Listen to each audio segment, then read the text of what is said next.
Hello everyone, welcome to Skynomics academy. My name is Harshita. हम बेटा क्या पढ़ रहे हैं, आपका सैनिक एंड आरएमएस स्कूल की साइंस को स्टडी कर रहे हैं, जो कि आपका टॉपिक चल रहा था बेटा क्या, साउंड चल रहा था। ठीक है, तो उससे पहले बेटा मैं आपको बोल देती हूँ हैप्पी गणेश चतुर्थी। ठीक है, चलिए फिर आगे स्टार्ट करते हैं। हम आपका टॉपिक क्या चल रहा था, आपका टॉपिक बेटा साउंड। हमने प्रीवियस लेक्चर में हम थोड़ा बहुत पढ़ चुके हैं साउंड क्या होता है। दोबारा से मैं रिवाइज करवा देती हूँ।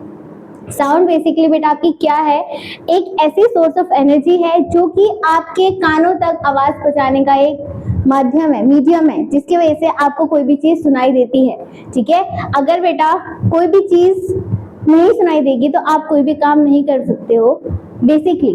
ठीक है, तो आपकी जो साउंड है बेटा ये क्या है, सोर्स ऑफ एनर्जी है जो कि आपके कानों तक किसी भी तरीके की आवाज पहुंचाती है, उसी को हम क्या बोलते हैं, साउंड बोलते हैं। तो प्रीवियस लेक्चर में मैंने आपसे बोला था बेटा साउंड क्या होती है, कैसे आपकी ट्रांसफर होती है। जब आपकी साउंड रिलीज होती है तो उसमें क्या फॉर्म होता है बेटा, वाइब्रेशन शो होता है। ठीक है, तो मैंने क्या बोला था, अगर साउंड फॉर्म हो रही है तो साउंड के रिलेटेड आपकी वाइब्रेशन शो होगी। ठीक है, बट जरूरी नहीं है अगर ये वाइब्रेशन हो रही है तो आपकी साउंड कंपलसरी हो। ठीक है, जैसे फॉर एग्जांपल मैंने प्रीवियस लेक्चर में आपको एक एग्जांपल दिया था, ये आपका एक मार्कर पेन है। ठीक है, इस पेन को मैं क्या कर रही हूँ बेटा, वाइब्रेट करवा रही हूँ। ये वाइब्रेट ही हो रहा है ना, मैं मूव करवा रही हूँ तो इसमें वाइब्रेशन शो हो रही है। तो इसमें तो किसी तरीके की साउंड रिलीज नहीं हो रही है ना। तो इसमें जरूरी नहीं है बेटा हर वाइब्रेशन में आपकी साउंड रिलीज हो, बट हर साउंड में एक वाइब्रेशन रिलीज होगी, जिसे हम क्या बोलते हैं बेटा, वेव बोलते हैं। ठीक है, मैंने आपको बताया था प्रीवियस लेक्चर में। ठीक है, तो आज हम उससे आगे स्टार्ट करते हैं, आपकी कितनी तरीके से आपकी बेटा साउंड रिलीज होती है, कौन सी साउंड आपको सुनाई देती है, कौन सी सुनाई नहीं देती है। ठीक है, चलिए फिर स्टार्ट करते हैं। देखो बेटा, सबसे पहले हम स्टार्ट करेंगे आपका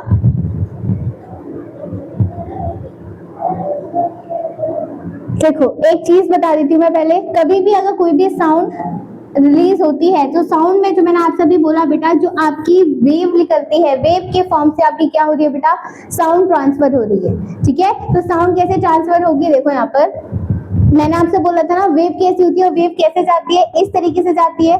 ठीक है, तो हम किस तरीके से रिप्रेजेंट करेंगे कि आपकी साउंड रिलीज हो रही है। ठीक है, तो वो चीज मैं बता रही हूँ यहाँ पर। देखो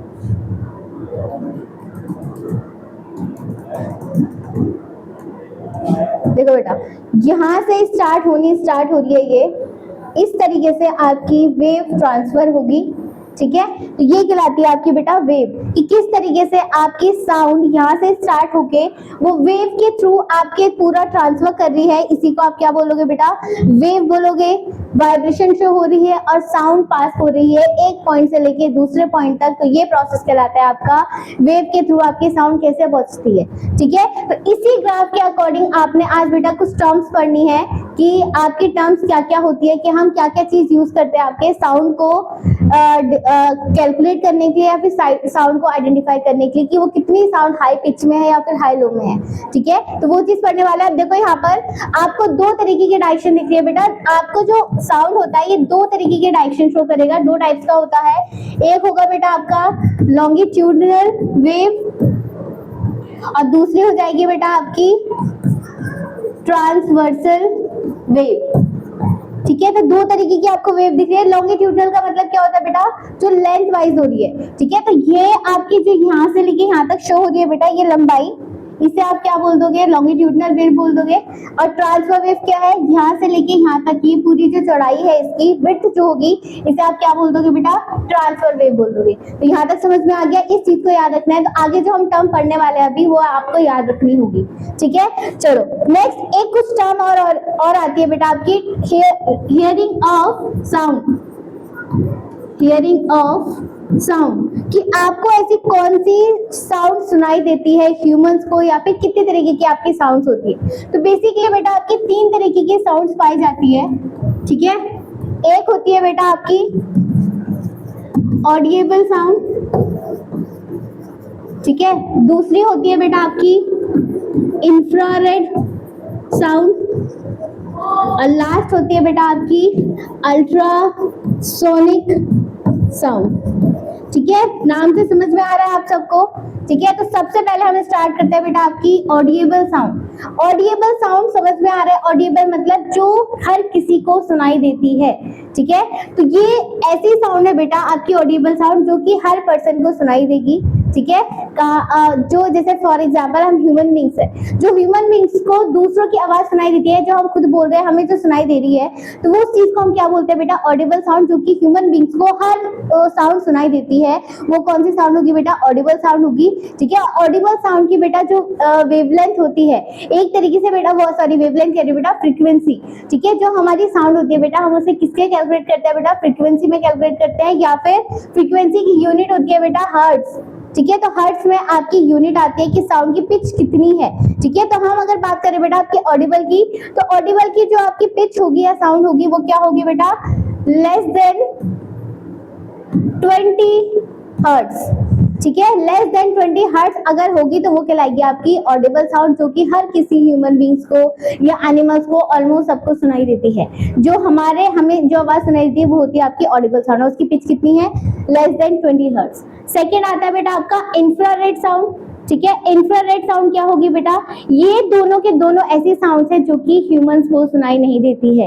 ये सिर्फ आपके कुछ पर्सन होंगे या कुछ एनिमल्स होते हैं उन्हीं को सुनाई देती है, अदरवाइज ये सुनाई नहीं देती है। सबसे पहले आ जाते हैं बेटा हम इंफ्रारेड साउंड्स में। इंफ्रारेड साउंड्स वो होती है बेटा जो आपके सपोज करो कहीं पे अर्थक्वेक आ रहा है, ठीक है, या कोई भी ऐसा इंसिडेंट हो रहा है जो कि आपको साउंड से पता नहीं चल रहा है, बट उसमें क्या शो हो रही है? वाइब्रेशन शो हो रही है। क्या शो हो रही है बेटा? वाइब्रेशन शो हो रही है। तो आपको वाइब्रेशन से बेटा पता तो नहीं चलेगा ना, उसी टाइम पे पता चलेगा जब बहुत सारी आपकी क्या होती है बेटा, अर्थक्वेक में क्या होता है आपकी प्लेटलेट्स हिलती है ना, वाइब्रेट होती है, तो आपको तभी पता चलता है। तो वाली रेस कहलाती है बेटा आपकी इंफ्रारेड रेस, जो कि हर किसी को सुनाई नहीं देती है। आपकी प्लेटलेट्स इतनी तेज सुन रहे हैं बट वो वाइब्रेट हो रहे हैं, बट आपको साउंड नहीं हो रही है ना, बट इसमें भी बेटा साउंड रिलीज होती है। और वो कौन करते हैं बेटा? आपके कुछ ही एनिमल्स होते हैं जो कि आपकी क्या कर सकते हैं बेटा? इसको सुन सकते हैं। इसके बाद जैसे फॉर एग्जांपल जो आपके बैट्स होते हैं, चमगादड़ होते हैं, ठीक है, एलिफेंट्स होते हैं, या फिर और कुछ एनिमल्स होते हैं, तो इनको इसकी बेटा प्रॉपर तरीके से आवाज सुनाई देती है। इन्हें पहले से ही पता चल जाता है कि क्या होने वाला है क्या नहीं होने वाला है। ठीक है, हमने सुना है ना कि बहुत से लोगों को पता चल जाता है पहले से ही कि क्या हो रहा है, ठीक है, एनिमल्स को, है ना। तो वो चीज यही होती है क्योंकि उसमें वाइब्रेशन शो हो रही है और थोड़ी बहुत साउंड रिलीज हो रही है, जो कि कुछ एनिमल्स को पता चलेगा, सबको नहीं। ठीक है, लास्ट आता है बेटा आपका ultrasonic sound. Ultrasonic sound again ultraviolet rays से मिलकर बन रही है। ठीक है, तो ये क्या हो रही है बेटा? ऐसी साउंड जो कि आप किसी चीज को मेजर करने के लिए यूज कर रहे हो, अगेन इसको भी साउंड आपको सुनाई नहीं देती है। इसमें भी आपकी क्या होती है बेटा? वेव्स को नापने के लिए, या फिर आप क्या करते हो बेटा? आपने एग्जांपल सुना होगा, जो आपका शिप होता है, शिप आपका बेटा मेजर करता है क्या? सी लेवल को, कि कितना उसका वाटर लेवल है पूरे अंडरग्राउंड तक। ठीक है, या फिर उसमें क्या चीज उन्हें सुनाई दे रही है। ठीक है, मतलब जब आप सी लेवल को शिप के थ्रू क्या कर रहे हो बेटा? मेजर करते हो, तो वो कौन सी वेव से, कौन सी साउंड से पता चलता है बेटा? अल्ट्रासोनिक साउंड से। ठीक है, और इस वाले जो यहाँ पर हम मेजर करते हैं जो चीज को, उसे हम बोलते हैं बेटा सोनोग्राफी। क्या बोलते हैं उसे? सोनोग्राफी बोलते हैं। यहाँ तक समझ में आ गया बात? ठीक है, तो बस बेसिकली आपको क्या याद रखनी है? ऑडिबल साउंड जो कि ह्यूमन सुनते हैं, और ये दोनों साउंड जो होती है बेटा ये बेसिकली ह्यूमंस नहीं सुन पाते हैं। ये सिर्फ हम क्या कर रहे हैं बेटा? वाइब्रेशन शो कर रहा है, या फिर हम किसी चीज को मेजर करने के लिए शो कर रहे हैं। ऑलराइट, यहाँ तक समझ में आ गया। चलिए फिर अब हम स्टार्ट करते हैं आपके कुछ टर्म्स। ठीक है, चलो फिर देखो यहाँ पर ये मैंने आपकी वेव बना रखी है। ठीक है, ये हो गई आपकी वेव। अब देखो बेटा, सबसे पहले आपकी टर्म है यहाँ पर, देखो एम्पलीट्यूड। ठीक है, क्या बोला है मैंने? एम्पलीट्यूड। एम्पलीट्यूड का सिंपली मतलब होगा बेटा कि आपकी एक मूवमेंट, मतलब एक वेव से उसकी कितनी अमाउंट ऑफ लॉन्गिट्यूडनल हाइट जा रही है। ठीक है, आपकी जो एक कंप्लीटली वेव जा रही है बेटा, उसकी कितना मैग्नीट्यूड है, कितना आपका लॉन्गिट्यूडनल साइज है, उसको हम क्या बोलते हैं बेटा? आपका एम्पलीट्यूड बोलते हैं। ठीक है, डेफिनेशन क्या लिखी है बेटा? द एम्पलीट्यूड को हम बेटा कैपिटल ए से डोनेट करते हैं, सिंबल भी याद रखना है। और the vibration is defined as the maximum displacement of the vibrating object from is the central position.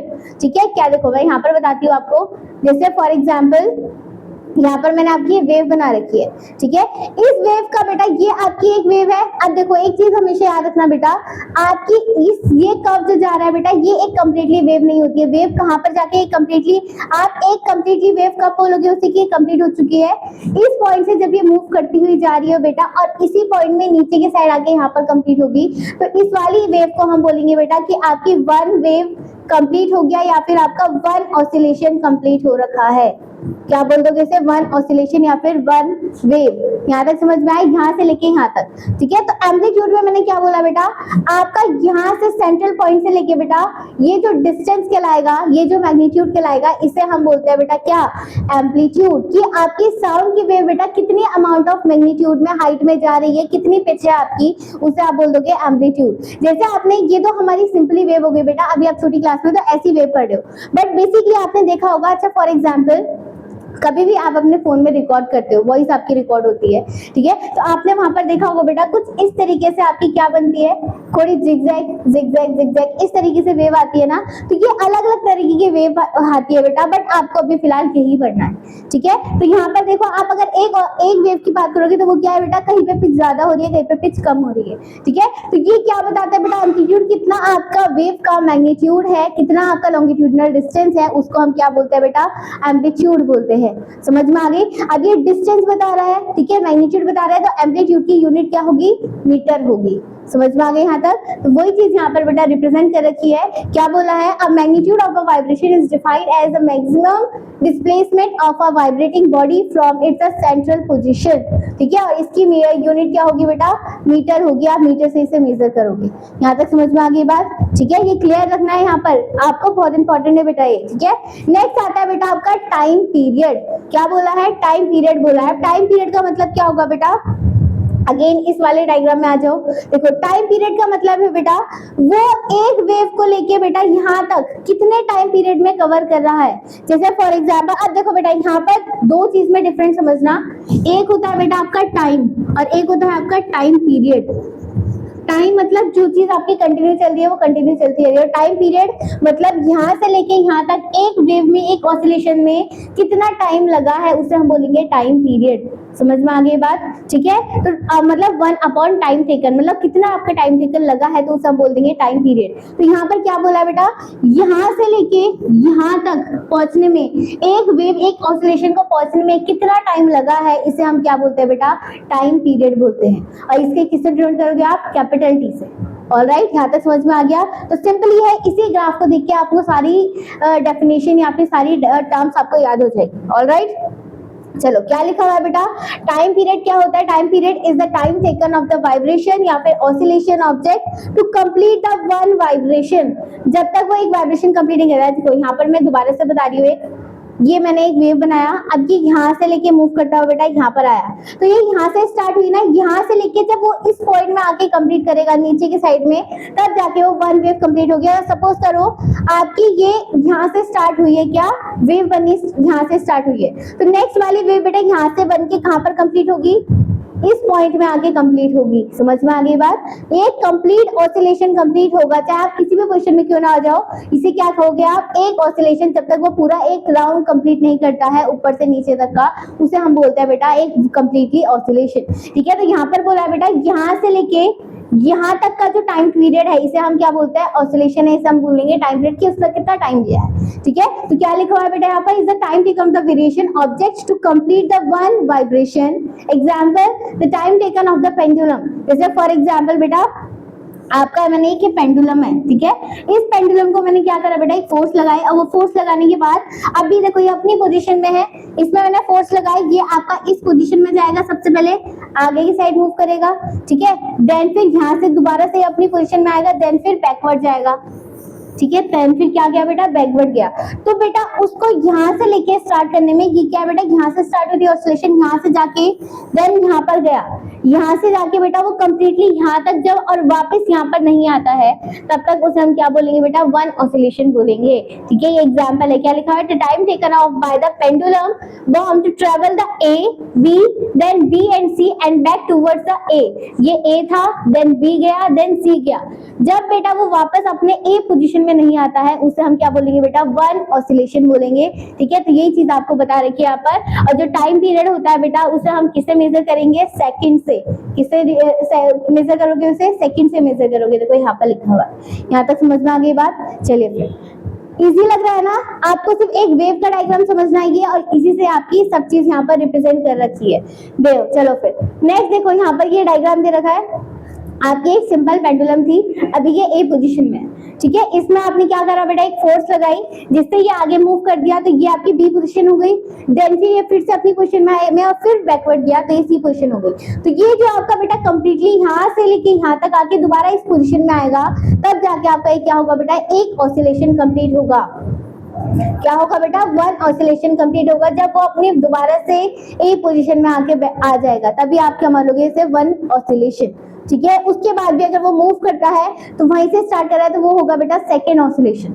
समझ में आ गई यहाँ तक। चलिए फिर आगे मूव करते हैं। चलो नेक्स्ट टाइम आती है बेटा आपकी फ्रीक्वेंसी। क्या है बेटा, फ्रीक्वेंसी। फ्रीक्वेंसी को बेटा हम डोनेट करते हैं किससे, एफ से, या फिर कहीं कहीं पे बेटा लिखा रहता है म्यू। ठीक है, इस ये वी नहीं है बेटा, वी को क्या करना है, आपने कर्व करना है। ठीक है, तो कहीं कहीं पे ये म्यू लिखा रहता है, बट आप अभी बेसिकली अभी आप स्टार्टिंग है आपका ये पढ़ने का, तो अभी आपको रिप्रेजेंट कर रखा है बेटा स्मॉल एफ से। तो आप अभी ये समझो, कहीं पे अगर ये लिखा हुआ है तो ये चीज भी आप करेक्ट रहेगी। ठीक है, तो क्या है बेटा, ये म्यू। समझ में आ गए यहाँ तक। चलो फिर नेक्स्ट, अब म्यू क्या कहता है बेटा आपका, कि आपके कंप्लीटली साउंड में जो साउंड वेव है उसमें कितने नंबर ऑफ ऑसिलेशन मूव करी है उसने। जैसे मैंने यहाँ पर लिखा था, आपका डायग्राम बनाया था, ये वाला डायग्राम जो है बेटा, यहाँ से एक ये वन वेव यहाँ पर कंप्लीट हुई, देन फिर दूसरी स्टार्ट हो रही है वो यहाँ पर कंप्लीट हुई। ठीक है, तो ये पूरे के साउंड वेव में बेटा कितनी नंबर ऑफ ऑसिलेशन, कितने नंबर ऑफ वेव जाके कंप्लीट हुई है, इसे हम बोलेंगे फ्रीक्वेंसी। तो यहाँ से लेके यहाँ तक आई तो ये हो गई आपकी वन फ्रीक्वेंसी। देन इस पोजीशन से वो दोबारा मूव करी यहाँ पर, तो ये हो गई आपकी सेकेंड फ्रीक्वेंसी। तो पूरे साउंड वेव में आपकी कितने नंबर ऑफ ऑसिलेशन कंप्लीट हुए बेटा, दो ऑसिलेशन कंप्लीट हुए। तो इसकी फ्रीक्वेंसी क्या हो जाएगी बेटा, 2। समझ में आ गई, इस फ्रीक्वेंसी में क्या हो जाएगा बेटा, उसने 2 ऑसिलेशन करी है। तो समझ में आ गया यहाँ तक कि आपके पूरी साउंड वेव में बेटा कितने नंबर ऑफ उसने क्या करी है बेटा, ऑसिलेशन कंप्लीट करा है, उसी को हम क्या बोलते हैं, फ्रीक्वेंसी बोलते हैं। ऑलराइट, तो ये चीज आपकी यहाँ पर लिखी हुई है। देखो बेटा क्या लिखा हुआ है, the frequency f is defined as the number of oscillation per second. ठीक है, एक सेकेंड में, पर सेकेंड में वो कितने नंबर ऑफ ऑसिलेशन कंप्लीट कर रहा है उसको हम बोलेंगे फ्रीक्वेंसी। और बेटा साउंड को जो हम मेजर करते हैं, ठीक है, साउंड की जो फ्रीक्वेंसी को हम मेजर करते हैं बेटा, इसकी यूनिट होती है बेटा आपकी हर्ट्ज। क्या होगी, हर्ट्ज। और हर्ट्ज का जो बेटा सिंबल होता है वो क्या होता है, फर्स्ट लेटर एच कैपिटल होगा और सेकेंड स्मॉल होगा।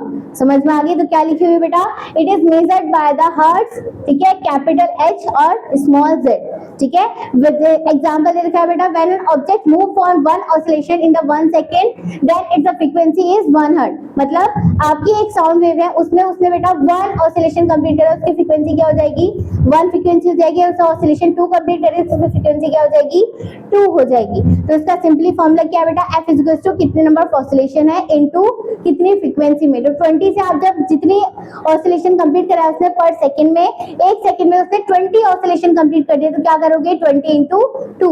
और सपोज करो अगर उसने 40 ऑसिलेशन कंप्लीट करे कितने सेकंड में बेटा, 2 सेकंड में। 2 उसमें तो क्या हो जाएगा, 40 इंटू 2 तो कितना हो जाएगा, 80 हर्ट्ज आ जाएगा। इस तरीके से आप इसे इंक्रीज करते रहोगे। समझ में आ गई। तो ये क्या बोला है, आपका मतलब क्या होगा बेटा, नंबर ऑफ ऑसिलेशन पर सेकंड में वो कितने नंबर ऑफ ऑसिलेशन कंप्लीट कर रहा है उसे हम बोलते हैं फ्रीक्वेंसी। और यूनिट क्या होती है इसकी, हर्ट्ज होती है। यहाँ तक समझ में आ गया, क्लियर यहाँ तक। चलो लास्ट टाइम आती है बेटा आपकी वेव लेंथ। क्या होगी बेटा, वेव लेंथ। वेव लेंथ का मतलब होगा बेटा आपका कंप्लीटली, देखो एक बार मैं यहाँ पर से आपको रिप्रेजेंट कर रही हूँ। देखो वेव लेंथ का मतलब होता है बेटा आपका सिंपली, अब देखो यहाँ पर आपका एक कप बेटा अपर डायरेक्शन में जा रहा है और दूसरा कप आपके लोअर डायरेक्शन में जा रहा है ना, तो आप अपने अकॉर्डिंगली बेटा इसे बोल सकते हो सिंपली अभी अपर लोअर, या फिर आगे जाके कुछ टर्म पढ़ोगे आप, ठीक है, रिग्रेसिव या कंप्रेसिव, ठीक है, फरो, रिजिस, ये कुछ इसके टर्म्स होते हैं, बट सिंपली आप समझो ये आपका अभी अपर है और ये क्या है आपका लोअर है, जहां पर आपकी ऑसिलेशन हो रही है। तो यहाँ से लेके बेटा यहाँ तक इसकी इस वाली की वेवलेंथ कितनी है और इसकी वेवलेंथ कितनी है, ठीक है, मतलब उसने कितने वेव ऑसिलेशन में कितना उसका अपर गया कितना लोअर गया है, इसी को हम रिप्रेजेंट करते हैं बेटा किससे, आपका वेवलेंथ। वेवलेंथ का सिंपल क्या होता है बेटा आपका लैम्डा, क्या होता है ये लैम्डा होता है, ठीक है, मतलब उल्टा वाया आप बोल सकते हो एक तरीके से, ठीक है। तो ये होती है बेटा आपकी क्या वेवलेंथ। तो क्या लिखा हुआ है बेटा, देखो यहाँ पर सिंबल बना हुआ है ना, the distance between the two consecutive compression और rarefaction in a wave is called as the wavelength, ठीक है। मैंने क्या बोला बेटा, कंप्रेशन यहाँ पर बोल रखा है इसको अपर को, और रिग्रेफ्रैक्शन बोल रखा है यहाँ पर लोअर को। तो पूरी कंप्लीटली वेवलेंथ में बेटा कितनी बार आपकी वेव ऊपर गई है, कितनी बार आपकी वेव नीचे आई है, तो इसको हम बोलेंगे बेटा वेवलेंथ। सिंपली यहाँ तक समझ में आ गया। तो सारा का सारा बेटा आपका एक आपने वेव का स्ट्रक्चर बनाना है, उसी से सारी रिप्रेजेंट कर रखी है। सबसे पहले हमने पढ़ी बेटा एम्पलीट्यूड, एम्पलीट्यूड का सिंबल होता है ए, ठीक है, जो कि आपको बताता है कि आपकी जो वेव है बेटा लॉन्गिट्यूडनली उसका डिस्टेंस मैग्नीट्यूड ने कितना कंप्लीट करा है, उसको हम बोलेंगे बेटा एम्पलीट्यूड। सेकंड आपकी टर्म आती है बेटा, क्या आई थी आपकी, टाइम पीरियड।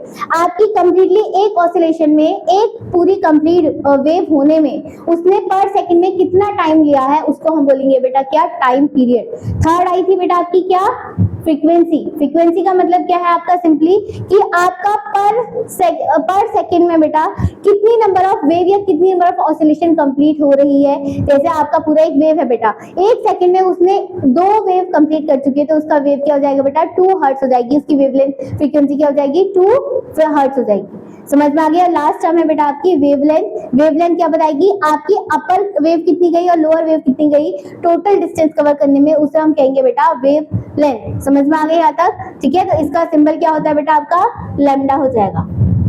क्लियर यहाँ तक, चलो फिर आई होप बेटा आप सब लोगों को यहाँ तक समझ में आया होगा, ठीक है। नेक्स्ट क्लास में बेटा हम स्टार्ट करेंगे कुछ टर्म्स जो कि आपकी मतलब फॉर एग्जाम्पल हमने जो अभी पढ़ा है, जितने भी हमने टर्म्स पढ़ी है उसका रिलेशन उसके साथ कैसा है, साउंड के साथ कैसा है, तो ये हम नेक्स्ट क्लास में स्टार्ट करने वाले हैं, ठीक है। आई होप बेटा आप सब लोगों को ये समझ में आ रहा होगा। तब तक के लिए goodbye, thank you so much.